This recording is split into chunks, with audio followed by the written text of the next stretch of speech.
Alexis, tu étais dans l'échappée quand soudain tu t'es arrêté. Que s'est-il passé? Ouais, bah ma chaîne elle s'est entortillée, donc j'ai dû m'arrêter et puis attendre ma voiture qui était derrière le peloton. Donc j'ai attendu 1 minute 30 et c'était assez long. À ce moment, dans le final, c'était perdu. Du coup, tu as dû finir dans le peloton. C'était fini pour toi l'échappée. Ouais, bah de toute façon, même quand on a pris l'échappée, j'ai vite compris que ça allait pas aller au bout vu que Androni contrôlait. Mais non, après sur le final, bah, je suis revenu dans le peloton et puis j'ai essayé de faire la bonif pour la troisième place et essayer de prendre le maillot pour le combiner, mais bon, ça l'a pas fait.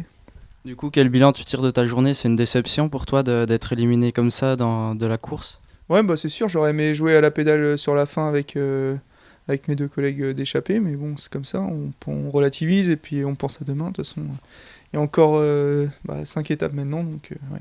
Tu seras revanchard après un tel scénario?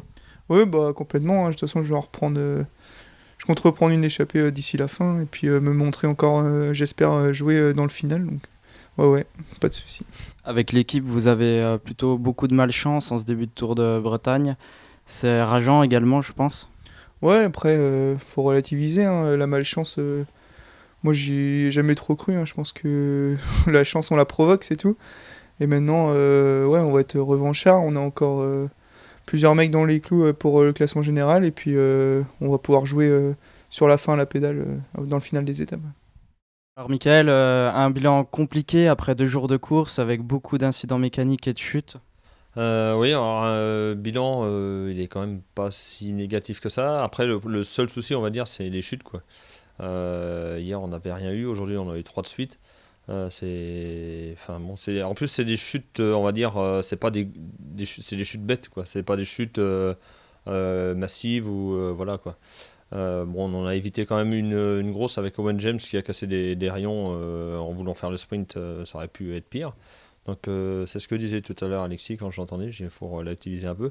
Après les crevaisons, bah, c'est embêtant, mais bon, ça, faut dire que ça se passe dans des endroits, enfin, pas forcément où ça roule très vite, donc bon, c'est vite rétabli, quoi.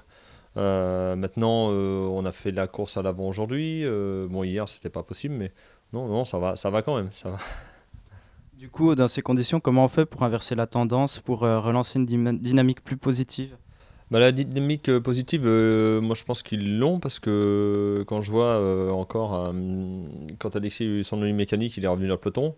Il a refait la bonif derrière alors qu'il avait passé la journée devant. C'est une chose qui est assez rare. En règle générale, les coureurs baissent les bras et là, il a repris un coéquipier qui était tombé, hein, David Boudeville, qui avait la main en sang pour refaire la bonif. Donc moi je dis que la dynamique est positive. Maintenant, il faut la transformer. On peut encore mieux faire. Et puis aujourd'hui, mine de rien, la journée d'aujourd'hui était pas si mal, quoi. Il n'y a plus qu'à attendre que la roue tourne en fait. Ouais, ouais, bah, ça peut être que mieux, on va dire. Mais c'est déjà pas mal. Non, non, ça va, ça va. Le physique des coureurs est bon. Je pense qu'on est au niveau. Après, l'étape d'hier n'est pas trop révélatrice du niveau des coureurs. Suite à la chute, c'est plus une question de placement. Là, aujourd'hui, bon, bah, il s'est pas passé grand-chose, hein. C'est sûr que ça est massif. Mais j'attends de voir les jours à la pédale. Ça va être intéressant. Ouais.